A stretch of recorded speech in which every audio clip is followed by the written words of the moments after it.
inicio a nuestra sesión o clase número 7 de nuestro curso Fundamentos en Derecho Administrativo.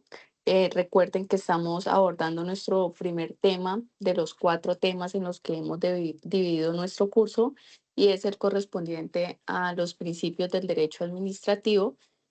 Para tal efecto, estamos revisando el catálogo de principios administrativos que se encuentran establecidos en el artículo tercero de la Ley 1437 del 2011, que son los aplicables a los procedimientos administrativos eh, que deben observar las entidades administrativas o los particulares que ejercen funciones administrativas al momento de dictar un acto administrativo, al momento de adoptar una decisión administrativa.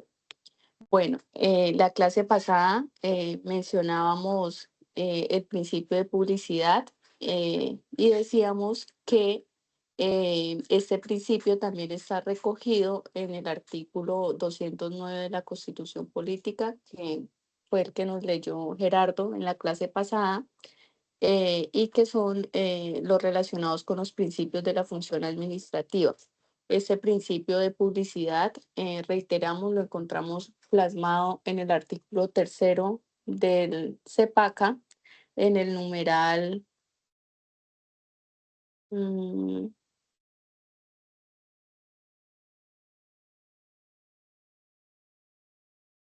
en el numeral 9, que nos señala que en virtud del principio de publicidad, las autoridades darán a conocer al público y a los interesados en forma sistemática y permanente, sin que medie petición alguna, sus actos, contratos y resoluciones mediante las comunicaciones, notificaciones y publicaciones que ordene la ley, incluyendo el empleo de tecnologías que permitan difundir de manera masiva tal información de conformidad con lo dispuesto en este código. Cuando el interesado deba asumir el costo de la publicación, ésta no podrá exceder en ningún valor de la misma. Eso nos señala el numeral 9 del artículo tercero de la Ley 1437 del 2011. Explicábamos la clase pasada que principio de publicidad significa que la administración pública, que esa entidad pública, debe tener una actitud proactiva.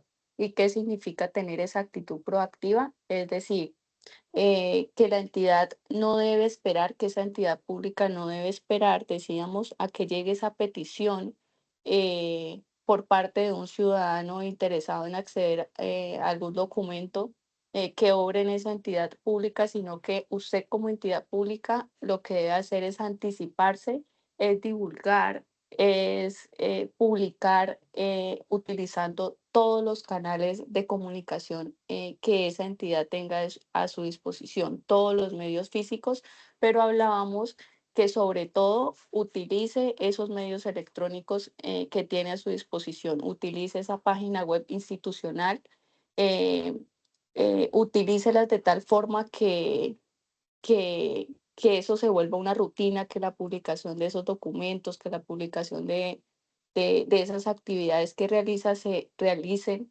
de manera rutinaria y es, eh, aquí hablábamos además que la regla general es que la entidad publique todo lo que tenga en su poder y todo lo que se encuentre en ejercicio de sus facultades, salvo que un documento o que una información tenga el carácter de reserva. Decíamos que si un ciudadano quiere acceder a esos documentos, lo puede hacer simplemente entrando a la página web de la entidad sin necesidad de interponer un derecho de petición. Decíamos que eso significa actualmente el principio de publicidad, es decir, divulgue proactivamente esa información que maneja esos documentos, esas decisiones que profiere sin aguardar o sin esperar a que el administrado, a que el ciudadano lo solicite.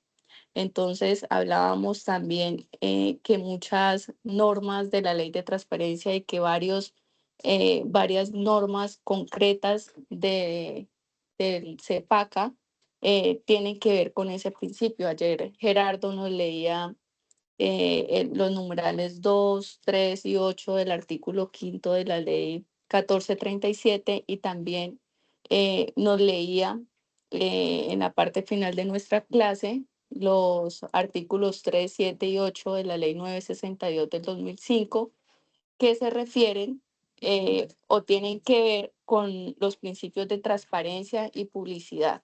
Sí, es básicamente esas normas que nos leía Gerardo tienen que ver con esos dos principios y tienen que ver con que cualquier persona, sin necesidad que demuestre tener un interés directo en un expediente administrativo que se esté adelantando, simplemente yo como ciudadano o como ciudadana por curiosidad o quiero hacer una intervención dentro de ese proceso administrativo que se esté adelantando y quiero expresar una opinión o aportar o aportar un elemento, una prueba que pueda hacer que yo como ciudadano considere que deba ser importante para que la administración o esa entidad pública que está adelantando ese procedimiento administrativo y lo necesita para adoptar una decisión de fondo, un acto administrativo, lo considera importante.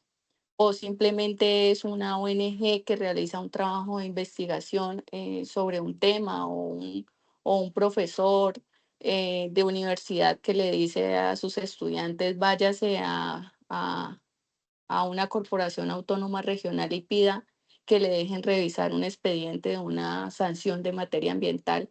Cualquier, pue- cualquier, cualquier cosa puede ser un interés para que toda persona se le permita revisar el expediente, se le permita por parte de esa autoridad administrativa que está adelantando ese procedimiento administrativo, que se le permita darle la información a ese ciudadano y informarle sobre el estado del trámite o informarle qué temas faltan o qué etapas faltan para que se pueda emitir esa decisión de fondo. Hablábamos que ese numeral 3 habla de que cualquier ciudadano puede pedir copias de la totalidad del expediente o de algunas de las piezas que conforman el expediente. Hablábamos también que ese numeral 8 hace referencia a que cualquier persona puede solicitar que se le permita rendir una opinión, expresar un concepto dentro de un trámite, dentro de cualquier procedimiento administrativo y ese derecho a participar en cualquier actuación administrativa. Aún así, que no tenga un interés directo, según nos lo establece el artículo quinto, numeral 8 de la ley 1437 y para eso le pido el favor a alguien que me colabore leyendo ese artículo 5 numeral 8 de la ley 1437 del 2011.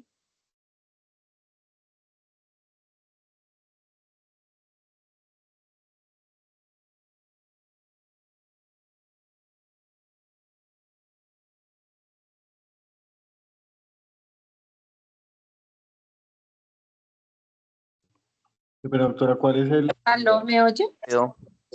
Sí, señora. Artículo 5, A formular. derechos de las personas ante las autoridades. Sí, señora. Sí, señor. Por favor, eh, James, ¿nos puede colaborar Artículo leyendo? 5, derechos de las personas ante las autoridades. En sus relaciones con las autoridades, a toda persona tiene derecho a: Numeral 8. el 2, conocer, El salvo 8. expresa reserva legal, el estado de cualquier actuación o trámite y obtener copias a su costa de los respectivos documentos. El 8, Jamesito. El 8, Sí, señor.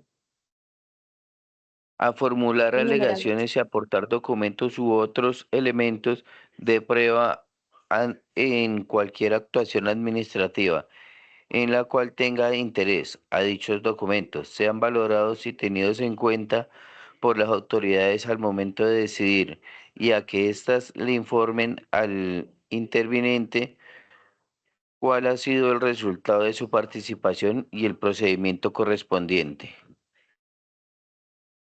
Entonces, fíjense que ese artículo quinto, numeral 8 que nos acaba de leer James, impone ese deber correlativo para la administración o para esa entidad administrativa que está eh, adelantando ese procedimiento administrativo de que pronunciarse sobre la forma en la que tuvo en cuenta esa intervención de ese participante que se tomó la molestia de aportar su opinión, de aportar una prueba dentro de un proceso administrativo. Así como se quiere garantizar la participación de todos los interesados, no importa que no se, de que ese interesado o que ese ciudadano no tenga un interés directo, cualquier razón. Asimismo, la administración debe considerar de forma sustancial esa intervención a la hora de adoptar una decisión de fondo. Tiene que emitir una comunicación al participante diciéndole en qué sentido se consideró su intervención y tenerlo en cuenta en el acto administrativo definitivo. Eh, ese acto administrativo definitivo en el que, en el que zanja de manera sustancial el asunto sobre el cual versa la actuación administrativa de que se trata. A eso hace referencia la garantía de publicidad. Eh, pero también debe tenerse en cuenta que este principio de publicidad pues va de la mano con el principio de transparencia, como ayer lo indicábamos, pero también busca o va de la mano con otro principio que es el de participación, que más adelante lo abordaremos. Entonces, como decíamos, ese principio de publicidad va de la mano con el principio de transparencia y con el principio de divulgación proactiva. ¿Sí? Que más que diferentes, o sea, más que, a pesar de que la ley 1437 en su artículo tercero los establezca en diferentes numerales, tienen su propio contenido, debe decirse que estos se complementan. ¿Qué significa transparencia? De acuerdo al numeral 8 del artículo tercero de la ley 1437 que ayer nos lo leía Gerardo es, mire, autoridad administrativa o mire, particular que está ejerciendo una función administrativa. Usted solamente puede rechazar el acceso a un documento, solamente puede rehusar el acceso a un documento, a una información, si la ley expresamente dice que es reservado o clasificado, ¿sí? Si no hay una norma expresa que diga que un documento tiene el carácter de reserva legal, cualquier persona, cualquier ciudadano puede consultarlo. Eso significa el principio de transparencia y el principio de publicidad quiere decir una cosa diferente, pero complementaria del principio de transparencia. Y es, no espere administración pública, no espere entidad pública a que le pidan la información para entregarla. O sea, no espere a que en ejercicio del derecho de petición un ciudadano solicite un documento, solicite una información, sino que haciendo uso del principio de publicidad, entidad pública, divúlguelo por anticipado, es decir, divulgación proactiva es adelántese a que el ciudadano, a que los ciudadanos, a que los administrados soliciten y eviten que esos administrados, eviten que esos ciudadanos tengan que hacer esas peticiones. Entonces, si usted tiene una página web, lo reitero, si usted como entidad pública tiene una página web institucional, todos esos actos que sean públicos, pues cuélguelos en esa página. Así que si yo como ciudadano quiero acceder a algún documento, pues simplemente entro a la página y los descargo. Mientras que transparencia, lo repito, significa libro abierto ante cualquier consulta de información, salvo o excepto cuando la ley prohíbe que esa información sea pública. Bueno, hasta aquí alguna pregunta respecto del principio de publicidad y el principio de transparencia. Doctora, yo quería hacer un aporte. Sí, claro, Juan. En este numeral se utiliza también cuando es la reconstrucción de expedientes de archivo, cuando hay pérdida. Entonces, ese aplica directamente para cuando uno le solicita a los ciudadanos si tienen información acerca de la pérdida de estos expedientes. que de los documentos que han pertenecido a los expedientes que los pueden aportar para el proceso de reconstrucción de los mismos. Sí, exacto. Sí, recuerden que ese procedimiento de reconstrucción de expedientes pues se da en el marco de una actuación administrativa y que pues también la entidad a cargo de reconstruir ese expediente pues debe observar cada una de los principios y de las normas establecidas en la parte primera del CEPAC. Entonces, evidentemente, como lo dice nuestro compañero James, en esa actuación administrativa de reconstrucción de expedientes, pues no solamente debe observar ese principio, sino pues todos los que ya hemos mencionado y los que vamos a mencionar. Gracias, James.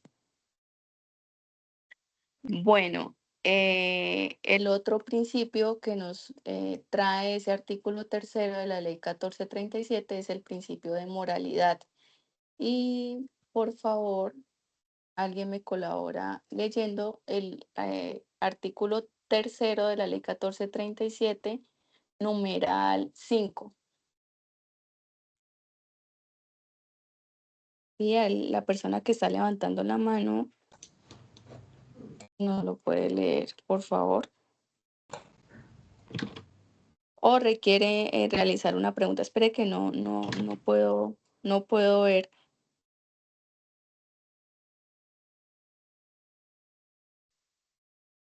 ¿Alguien tiene otra pregunta?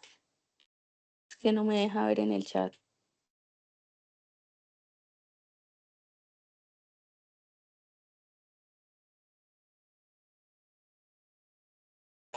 Doctora Claudia Jimena Vargas está preguntando que si hoy no tenemos diapositivas.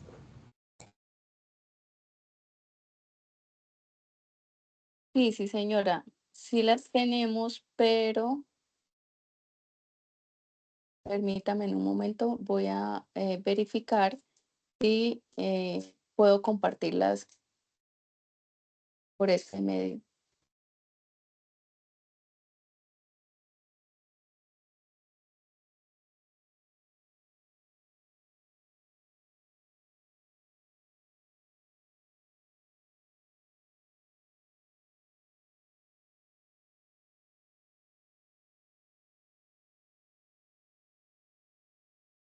No me deja compartirla, sin embargo, continuemos la clase así y pues al final de la clase les transmito o les envío las diapositivas.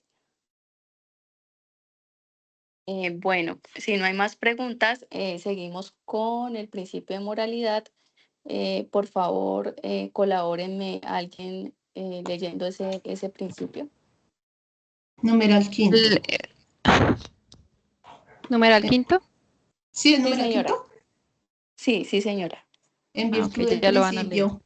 En virtud del principio de moralidad, todas las personas y los servidores públicos están obligados a actuar con rectitud, lealtad y honestidad en las actuaciones administrativas.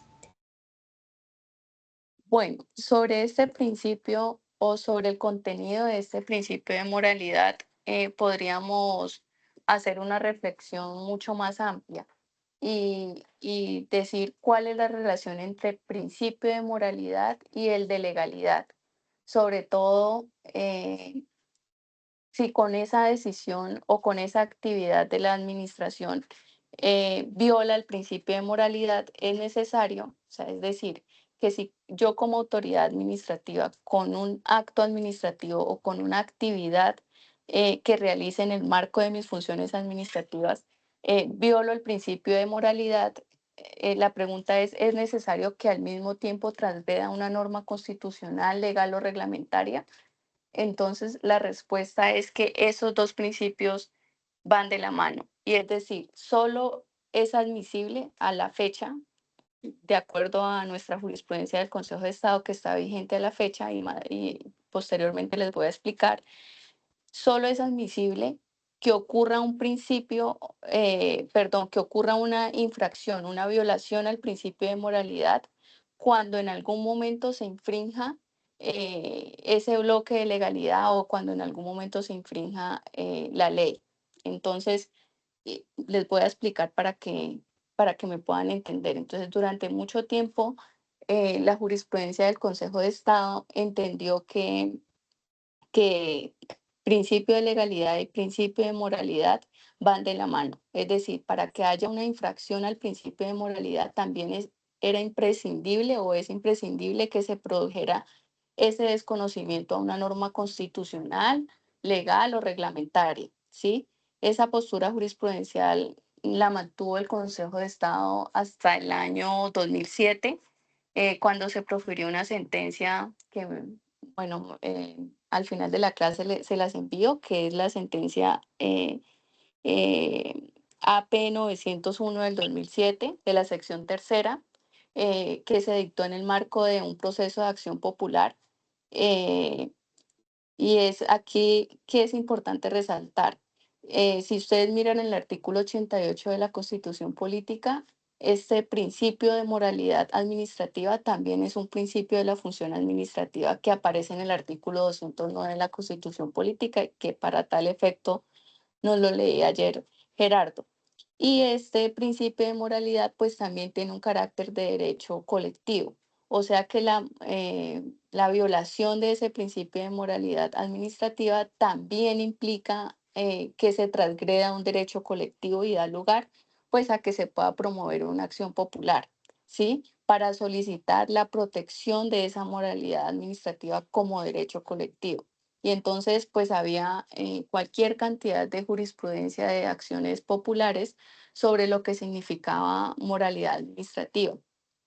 Y esa jurisprudencia existía especialmente antes del año 2011, eh, porque pues a partir de ese año se eliminó la figura del incentivo eh, que traía esa acción popular y eso disminuyó pues obviamente el volumen de acciones populares. Entonces, ¿qué dijo el Consejo de Estado en el año 2017, en el 2007, perdón?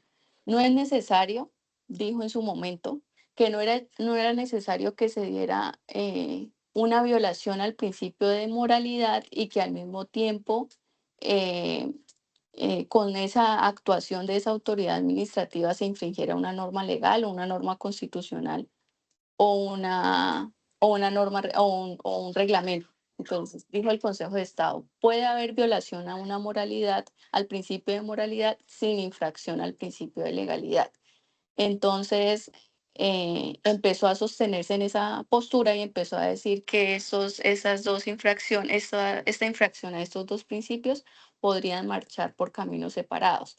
Y entonces eso traía pues obviamente varios riesgos, en nuestra opinión, y hay quienes de manera errada, eh, al, al, al adoptar esa postura, pueden creer que cuando la Constitución política habla de moral o, como referente para que una autoridad administrativa, para que una autoridad pública haga lo que les corresponde, esa puerta la deja abierta a que moral significa que la administración a través del mandatario de turno, a través del alcalde de turno, cuando se trata de una autoridad administrativa, pueda imponer sus convicciones morales, pueda imponer sus creencias personales, pueda imponer su ideología a los administrados, a los ciudadanos, y que termine entremezclándose esa moralidad administrativa con la ética privada, con las creencias del funcionario de turno, con las creencias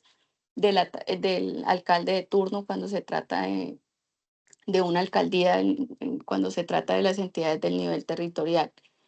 Y pues obviamente en una sociedad democrática, pluralista como la que tenemos, pues no se puede permitir, ¿sí? Porque lo que manda el principio de pluralismo es que el Estado, es que esa entidad pública debe ser neutral desde el punto de vista religioso. Entonces, cuando decimos puede haber infracciones al principio de moralidad administrativa sin que al mismo tiempo se desconozca con el dictado de esa decisión una norma constitucional, legal o reglamentaria, pues corremos con el riesgo que el funcionario que va a emitir esa decisión considere que esa decisión es contraria a la moralidad administrativa y no tenga en cuenta sus convicciones éticas o sus convicciones religiosas o de carácter individual.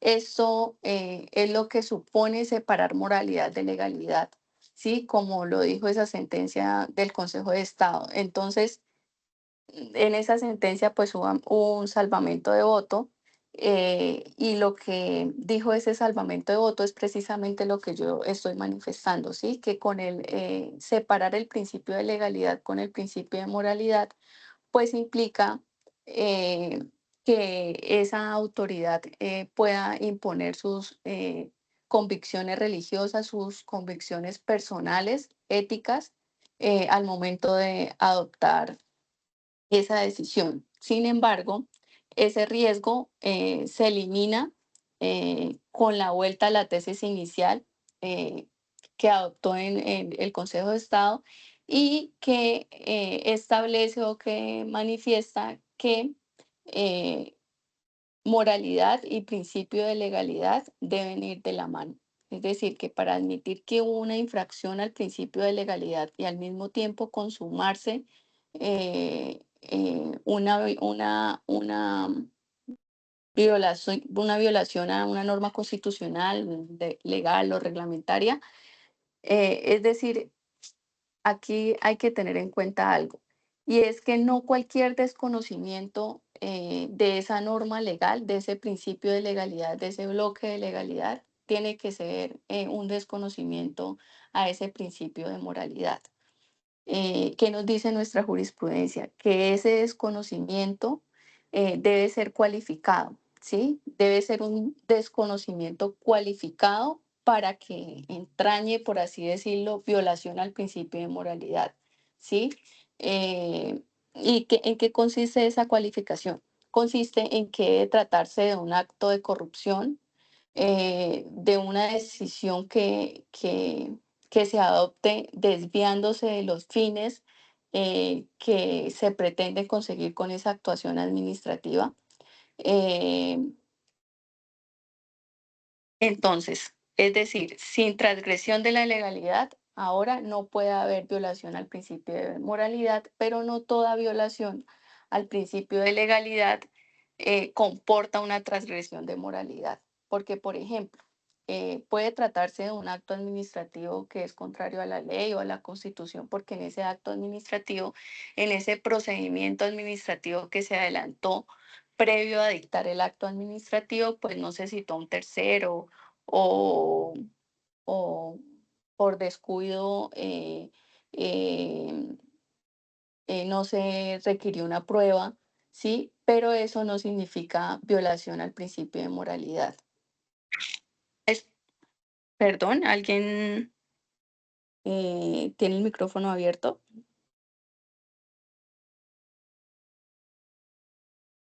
Bueno, entonces, ¿qué tenemos aquí en ese principio de moralidad? Que es que las infracciones al principio de moralidad son ilegalidades cualificadas, ¿sí? O sea, se exige eh, que, que para que haya una infracción al principio de moralidad, eh, esa decisión eh, esa decisión tenga un propósito desviado, ¿sí? Desviado respecto de los fines que se deben conseguir con ese acto administrativo. Y el ejemplo más clásico de este principio, pues es cuando con el dictado de ese acto administrativo, ese funcionario incurre en un comportamiento de corrupción, en un comportamiento deshonesto, desleal, por parte de alguna autoridad que, que dictó ese acto administrativo. Y eso precisamente es lo que nos establece o lo que nos dice el Consejo de Estado en la sala plena el 1 de diciembre del 2015 en una sentencia que es de radicado APC 0003301. Y vuelvo y repito, se regresa a a la tesis que se tenía antes del 2007, en virtud de la cual esta corporación nos expresa que moralidad administrativa y principio de legalidad sí tienen que ver y sí van de la mano, eh, y hay infracción a la moralidad si se da ese desconocimiento al principio de legalidad, pero tengan en cuenta que ese principio, ese desconocimiento de ese principio de legalidad tiene que ser un desconocimiento cualificado, ¿sí? Es cuando se trata, cuando ese funcionario a través de la expedición de ese acto administrativo eh, eh, realiza una actuación deshonesta, desleal, corrupta, desviada, que persigue un fin espurio, un acto de corrupción. A eso hace referencia el principio de moralidad. La luz se cae ahí. Está a punto de caer.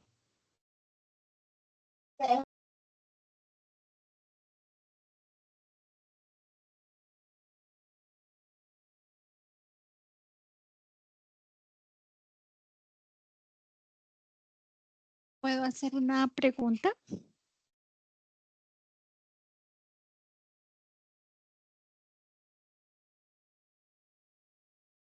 ¿Me escuchan? Sí, señora. Sí, claro Decía, que sí, puedo realizar la pregunta.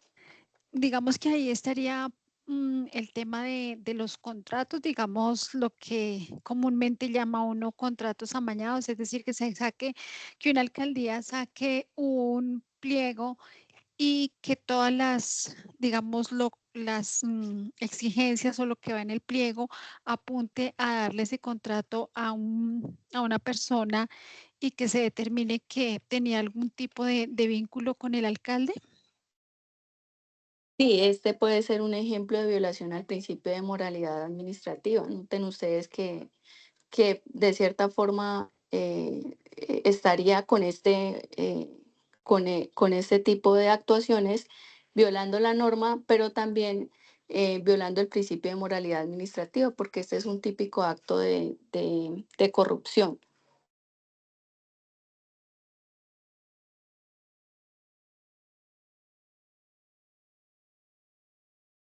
Listo. Bueno, antes de pasar al principio de buena fe, eh, y de confianza legítima, demos un receso de 5 minuticos y ya regresamos.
A partir de esta sesión vamos a continuar introduciendo estos cortos recesos con el ánimo de que puedan descansar, especialmente para que la docente pueda recuperarse el esfuerzo que representa pues hablar durante tanto tiempo.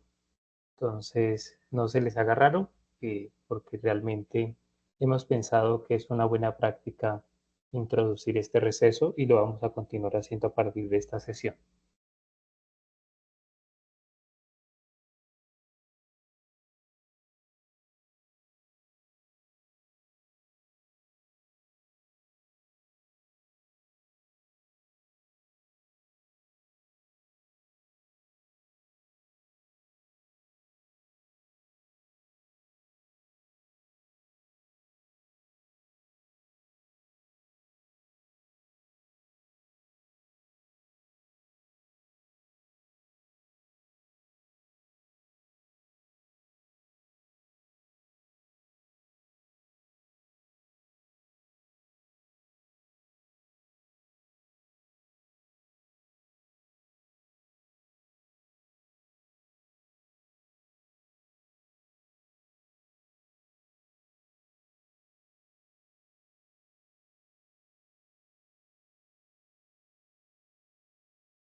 Buenas noches, ¿me confirman si me escuchan, por favor? Sí, señora, fuerte y claro. Bueno, muchas gracias. Entonces, previamente a continuar con el principio de buena fe, recordemos entonces que el principio de moralidad administrativa y la postura actual que tenemos de acuerdo a la jurisprudencia es que toda violación al principio de moralidad administrativa implica una violación al principio de legalidad. Y esa violación al principio de legalidad, pues debe ser una violación de manera cualificada, es decir, eh, que ese funcionario que dictó esa decisión administrativa incurra en una conducta desleal, deshonesta, corrupta. A eso hace referencia el principio de moralidad administrativa. Entonces, toda violación al principio de moralidad administrativa implica una violación al principio de legalidad, pero no toda violación al principio de legalidad implica una violación al principio de legalidad, porque como lo decíamos, puede que un funcionario público al momento de adelantar una actuación administrativa omita eh, eh, omita que ese ciudadano aporte alguna prueba o que se omita la participación de un tercero. Sin embargo, pues ello no implica una violación al principio de moralidad, simplemente es una violación al principio de legalidad. Bueno, continuamos con el principio de buena fe. Por favor, alguien que me colabore leyéndolo. Es el artículo 3º de la ley 1437, numeral 4º.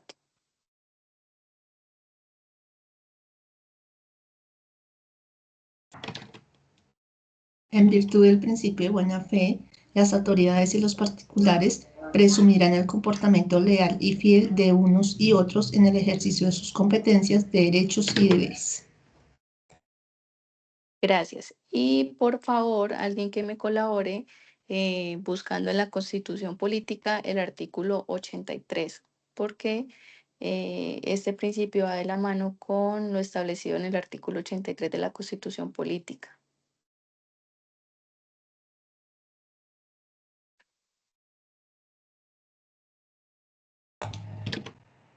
Las actuaciones de los particulares y de las autoridades públicas deberán ceñirse a los postulados de la buena fe, la cual se presumirá en todas las gestiones que aquellos adelanten ante estas.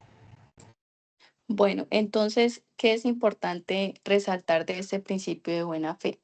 Primero, pues que este principio va en dos direcciones. Una, aquella que le exige a las autoridades administrativas presumir la buena fe de los ciudadanos, presumir la buena fe de los administrados. Y en esa dirección es que el principio de buena fe apunta a que se eliminen muchos formalismos, muchos ritualismos que antes estaban, por así decirlo, a la orden del procedimiento administrativo y que entorpecían el avance de esa actuación administrativa, lo que hacía la administración con esos ritualismos era dificultarle al administrado eh, que esta autoridad administrativa pues dictara de fondo una decisión y resolviera o zanjara la controversia presentada.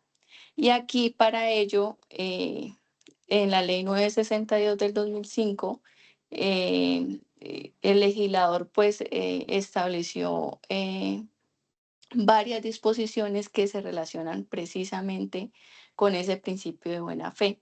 Y aquí es importante que alguien me colabore buscando esa ley 962 del 2005 y leyendo el primero de los artículos, que es el 20.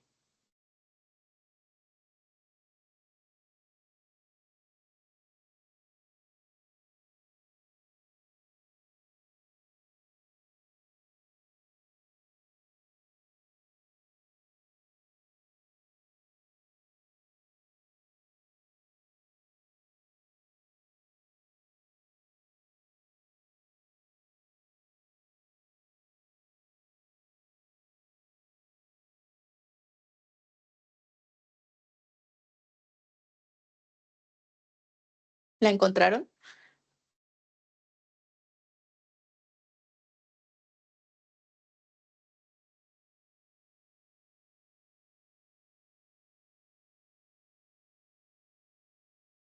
Hola, ¿me escuchan?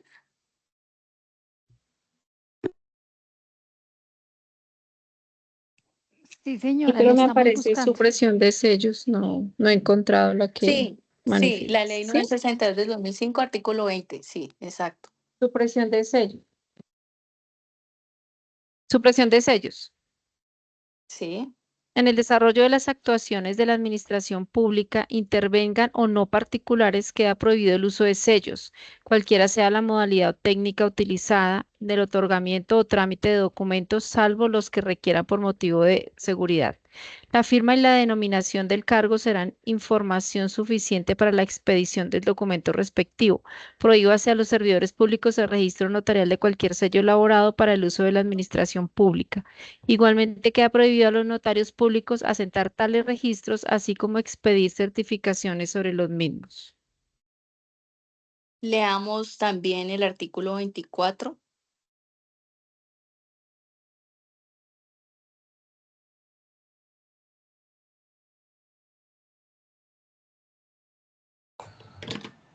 Presunción de validez de firmas. Las firmas de particulares impuestas en documentos privados que deban obrar en trámites ante autoridades públicas no requerirán de autenticación. Dichas firmas se presumirán que son de la persona respecto de la cual se afirma corresponde. Tal presunción se desestimará si la persona a la cual se dice pertenece a la firma. La tacha de falsa o si mediante métodos tecnológicos debidamente probados se determina la falsedad de la misma. Los documentos que implican transacción, desistimiento y en general disposición de derechos deberán presentarse y aportarse a los procesos y trámites administrativos de acuerdo con las normas especiales aplicables. De la misma manera, se exceptúan los documentos relacionados con el sistema de seguridad social integral y los del magisterio. Y el último, que es el artículo 25, prohibición de declaraciones extrajuicio. Por favor, alguien que me colabore leyéndolo. Modifíquese el artículo 10 del decreto 2150 de 1995, el cual quedará así. Artículo 10. Prohibición de declaraciones extrajuicio. En todas las actuaciones o trámites administrativos, suprímase como requisito las declaraciones extrajuicio ante juez, autoridad de cualquier índole.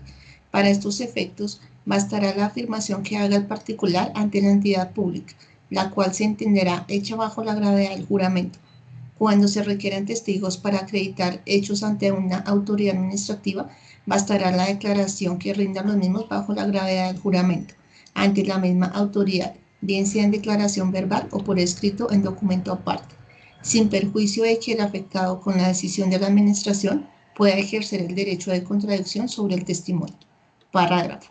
Lo dispuesto en el presente artículo no regirá en los casos en que la administración pública actúe como entidad de precisión o seguridad social o como responsable en el reconocimiento o pago de pensiones, ni para los casos previstos en materia del Sistema General de Seguridad Social en Salud y riesgos profesionales, ni para los relacionados con protección social que establezca el Gobierno Nacional.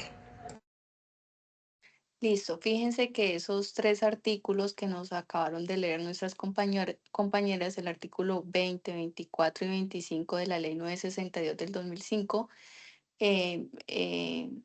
van en desarrollo de esa primera vía que opera la buena fe, es decir, presumir que los particulares actuarán de buena fe. Esas normas lo que nos hablan es del deber de suprimir los hechos en las actuaciones administrativas. Y esa era la práctica generalizada anteriormente, que para que un documento se reputara auténtico era necesario que viniera con la firma y sello, ¿sí? Eso es importante indicar que vuela con esa exigencia de eliminar esos sellos establecidas en ese artículo 20. Y a partir de ahí, pues empezó a admitirse que con la firma y denominación del cargo del funcionario público, pues es suficiente para que ese documento emanado de esa autoridad administrativa tenga que reputarse como auténtico, ¿sí? Y también, pues, la exigencia para que esa entidad pública reconozca el mismo valor probatorio a los documentos aportados por un ciudadano, a los documentos aportados por los administrados a una actuación administrativa. Es decir, que con una copia simple que aporte el ciudadano con un documento que aporte ese ciudadano en el marco de esa actuación administrativa que está adelantando ese funcionario público, pues se presume que es auténtica. Es decir, que no necesita que, de acuerdo a esas normas que acabamos de leer, no necesitan ni sellos, no necesitan ni que se autentique en la notaría. Eh, Fíjense que pues antes de la expedición de esta norma o la tradición que se tenía, o eso lo que permitía o lo que dificultaba era que, o suponía era que la administración pues tuviera una desconfianza hacia el ciudadano, ¿sí? Esa desconfianza de la administración frente al particular. Entonces ahora o con estas disposiciones, ¿qué es lo que nos permiten inferir? que quien tache de falso un documento, pues tiene que demostrar, ¿sí? Ay, por favor, regáleme 5 minutos que se me presentó un inconveniente personal y ya regreso con ustedes.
Hola, ¿me confirma si me escucha, por favor?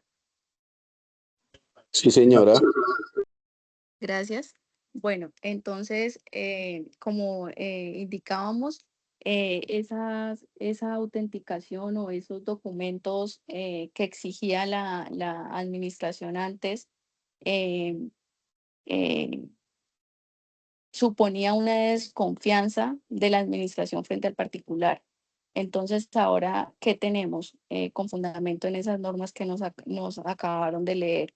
Que quien tache de falso un documento, pues tiene que demostrar que ese documento adolece de una irregularidad, ¿sí? Y esa prohibición, adicionalmente, el artículo 25 de la Ley 962 del 2005, eh, que está relacionada con el artículo 25 del decreto ley 019 del 2012, esa prohibición de exigir presentaciones personales, esa prohibición de exigir autenticaciones de cualquier documento que pueda aportarse en una actuación administrativa. Entonces ahora nada de eso es obligatorio. Si, por ejemplo, se quiere hacer valer en un procedimiento administrativo un documento emanado de un particular, que viene suscrito por él, debe presumirse que es auténtica su firma. Entonces, vuelvo y repito, quien tache algún documento de falso, corre con la carga de la prueba de demostrar que ese documento es falso, ¿sí? Esa prohibición de recibir declaraciones extrajuicio para que ese particular manifieste una circunstancia de la administración, hoy en día no se puede. Y eso, pues esas disposiciones, si ustedes lo evidencian, pues van de la mano con el principio de buena fe. Todo eso, todas esas disposiciones que acabamos de leer incluyendo el principio de buena fe, apunta a que o apunta a materializar ese mandato en el sentido de que la administración pues debe presumir que los particulares actúan de buena fe y todo ritualismo, todo formalismo, eh, eh, pues va en contravía de ese principio de buena fe y lo que conlleva a- a desconfiar del administrado, a exigirle esos documentos auténticos, pues es contrariar esa seguridad jurídica, contrariar ese principio de buena fe y tenerle como esa desconfianza al particular. Y pues eh, hoy en día, si uno lo observa, o por lo menos en mi experiencia me ha ocurrido que dentro del trámite de una actuación administrativa me han solicitado pues que efectivamente se aporte un documento y que se lo haga autenticar, ¿sí? Es evidente que de acuerdo a esas disposiciones de nuestro estatuto antitrámites, pues eso no es posible hoy en día porque si esa entidad pretende demostrar que ese documento no es auténtico, pues, o que es falso, pues tendrá que demostrarlo. Bueno, esa es la primera vía que opera el principio de buena fe. El segundo, la segunda vía, por así denominar, lo que opera el principio de buena fe, establecido en ese artículo tercero de la ley 1437, es el que consiste o el que se relaciona con la confianza legítima, ¿sí? Y ese es el que consiste en que con sus políticas de actuación, con sus criterios de decisión, las autoridades generan expectativas legítimas entre los particulares. Esos particulares están convencidos o creen de que ese criterio se va a mantener, de que esa política de actuación que ha desarrollado la administración pública, que se ha mantenido durante largos periodos, pues va a conservarse y no va a cambiar de manera justificada. Aquí un ejemplo de confianza legítima o el ejemplo clásico de confianza legítima es el que tenemos respecto de los vendedores ambulantes, respecto de los cuales la administración pública o esa alcaldía municipal les permite que por largos periodos este particular ejerza esa actividad informal en en un determinado espacio público. Ese es un ejemplo propio del principio de confianza legítima, de tal manera que si va a cambiar ese criterio, o sea, que si va a decirle a ese vendedor informal, a partir de la fecha, usted no puede estar en este determinado espacio público, pues tiene que darle a ese vendedor ambulante, tiene que darle a ese administrado la opción de ajustar ese cambio de criterio, ¿sí? Entonces, en ese sentido, el principio de confianza legítima quiere decir que como yo como administración pública, yo como entidad pública, así como debo presumir que los particulares no me quieren defraudar o que actúan ante la administración pública de buena fe, también los administrados deben poder presumir la buena fe de sus autoridades públicas y que esas autoridades públicas no van a estar, por decirlo así, volviendo injustificadamente contra sus propios criterios, contra sus propios pronunciamientos. Y aquí también es importante señalar que si esa entidad en una decisión que se ha adoptado por largos periodos de tiempo, perdón, por largos periodos va a cambiar de criterio, lo debe hacer de manera justificada. A eso hace referencia el principio de confianza legítima. ¿Hasta aquí tienen alguna pregunta respecto del principio de buena fe que va de la mano con el principio de confianza legítima? ¿O alguien quiere realizar algún aporte?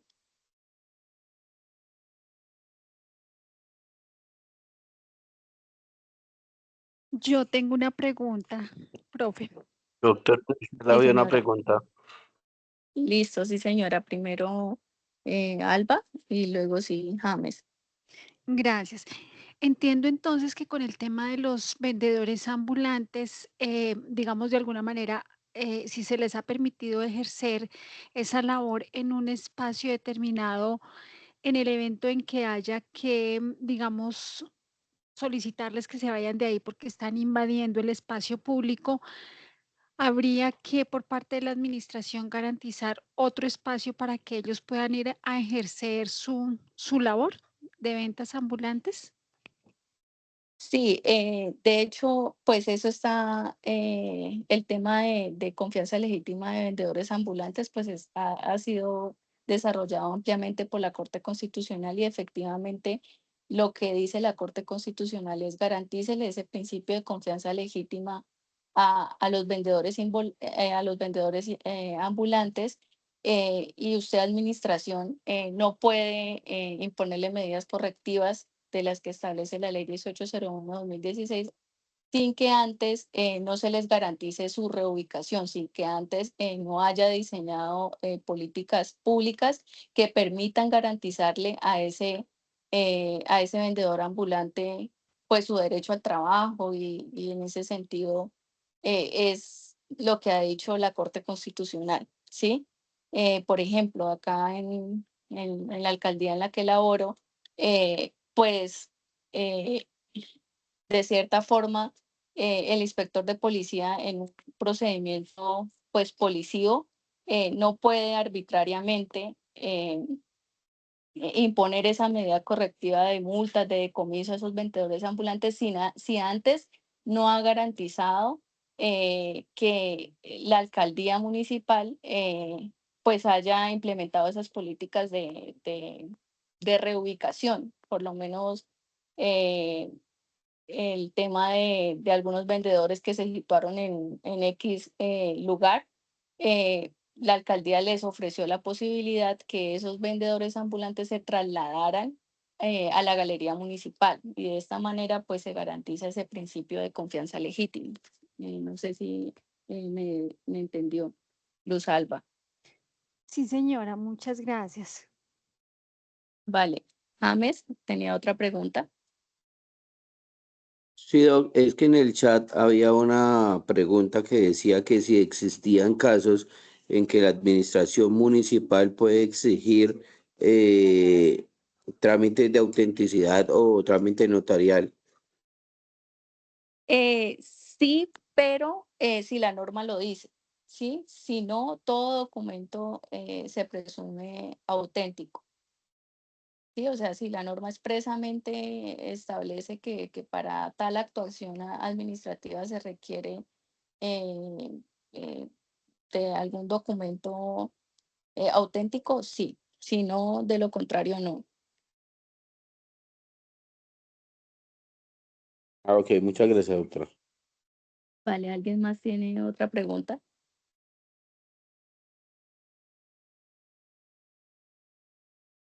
Listo.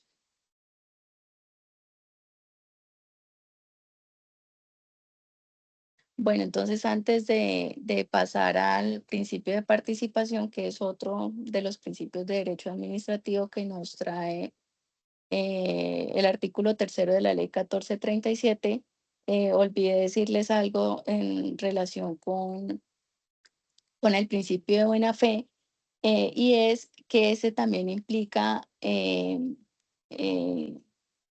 o ese también se relaciona con el principio de igualdad y se relaciona en el entendido en que se debe pues reconocer ese carácter obligatorio a los precedentes administrativos, ¿sí? Es decir, que si una autoridad administrativa, si una entidad pública ha adoptado un criterio de actuación o ha adoptado un criterio de decisión, al decidir casos análogos, eso da lugar a que se consoliden esos criterios de decisión, ¿sí? Y por regla general y en primera medida tendríamos que si hay casos análogos, el criterio de decisión debe ser similar, ¿sí? A eso hace referencia también el principio de buena fe. Sin embargo, pues debe tenerse en cuenta que si por X o Y razón esa autoridad administrativa decide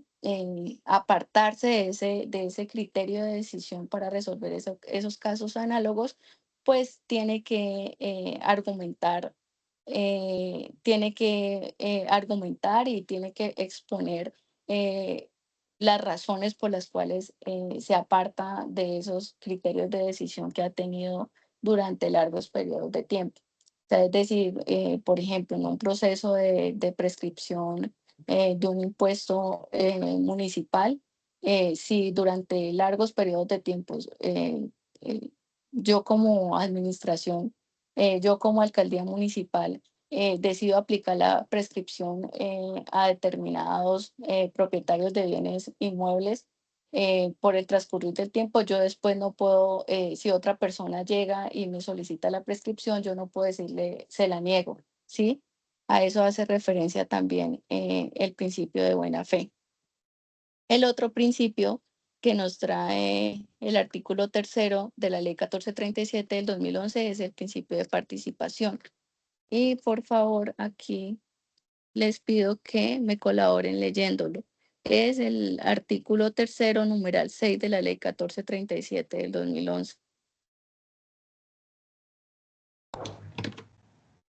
En virtud del principio de participación, las autoridades promoverán y atenderán las iniciativas de los ciudadanos, organizaciones y comunidades encaminadas a intervenir en los procesos de deliberación, formulación, ejecución, control y evaluación de la gestión pública.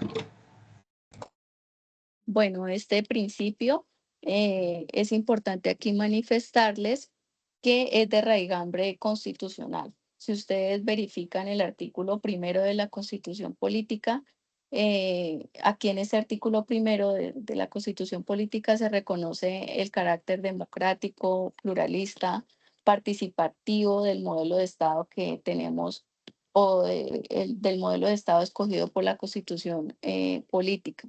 Y pues ahora lo hemos plasmado en ese artículo 3º, numeral 6 que nos acabó de leer nuestra compañera y que siempre pues había estado presente y que no se había como considerado tan serio o tan importante en el Código de Procedimiento Administrativo anterior al CEPACA. Entonces, ahora lo encontramos desarrollado también en el artículo 42 de la Ley 1437 del 2011. Por favor, alguien que me colabore leyendo ese artículo.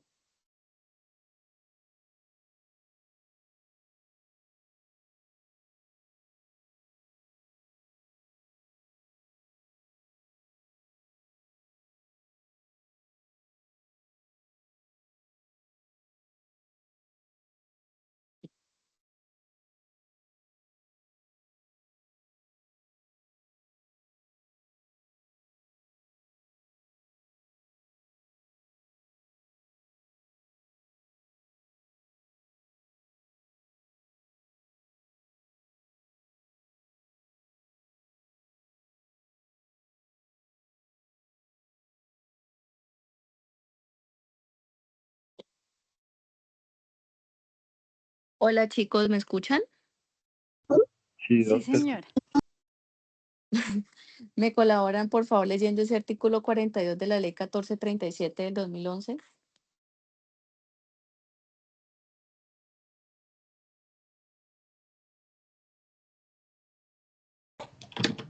Artículo 42, contenido de la decisión. ¿Sí? Sí, sí, señor. Habiéndose dado oportunidad a los interesados para expresar sus opiniones y con base en las pruebas e informes disponibles, se tomará la decisión que será motivada. La decisión resolverá todas las peticiones que hayan sido oportunamente planteadas dentro de la actuación por el peticionario y por los terceros reconocidos. Bueno, noten ustedes que ese artículo se refiere a la manera como la entidad administrativa, como ese particular que está ejerciendo una función administrativa, debe adoptar esa decisión, debe adoptar ese acto administrativo. Entonces, ese artículo 42 nos dice de qué manera debe proferirse un acto administrativo. Y en una sola frase de ese primer inciso nos resume algo que resulta complejo porque implica ajustar una cantidad de etapas, de mecanismos, de actuaciones que tienen que ir sucediendo una detrás de otra hasta cuando la administración dicta ese acto administrativo, hasta que la administración expide esa decisión de fondo. Ese artículo 42, si ustedes lo detallaron, describe de manera sucinta y clara cómo debe dictarse todo acto administrativo. Y lo que dice es que la decisión debe proferirse habiéndole dado la oportunidad de expresar sus opiniones a todos los interesados y no cualifica, por así decirlo, a quienes tiene que catalogar como interesados. Luego, si ponemos de la mano ese artículo 42 con el artículo 5º numeral 8, por favor, alguien que me colabore leyéndolo.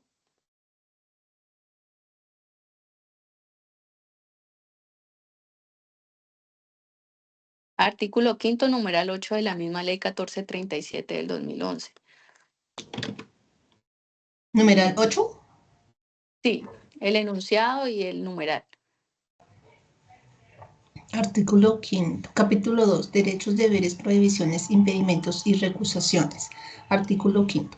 Derechos de las personas ante las autoridades. En sus relaciones con las autoridades, toda persona tiene derecho a, numeral 8, a formular alegaciones y aportar documentos u otros elementos de prueba en cualquier actuación administrativa en la cual tenga interés, a que dichos documentos sean valorados y tenidos en cuenta por las autoridades al momento de decidir y a que éstas le informen al interviniente cuál ha sido el resultado de su participación en el procedimiento correspondiente.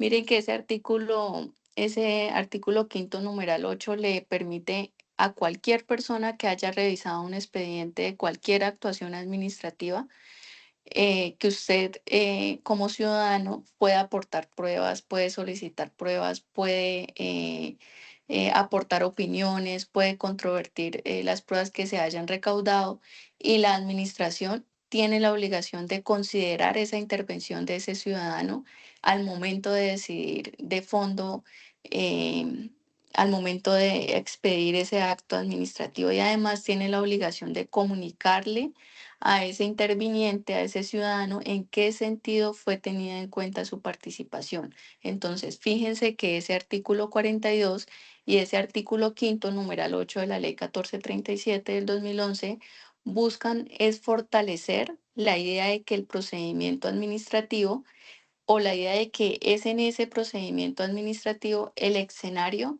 en el que se deben dar de fondo todos los debates sobre la conveniencia, sobre la oportunidad, sobre la pertinencia eh, de los derechos al momento de dictar ese acto administrativo. Entonces, es el procedimiento administrativo en el que se debe o respecto del cual es la oportunidad para que esos interesados, a través del principio de participación, pues puedan eh, participar, valga la redundancia, de manera activa en ese procedimiento administrativo. Bueno, ya son las 9:25. Damos este espacio de estos 5 minutos por si alguien quiere realizar un aporte adicional o una pregunta adicional y si no, pues daríamos por terminada nuestra sesión y continuaríamos el día de mañana.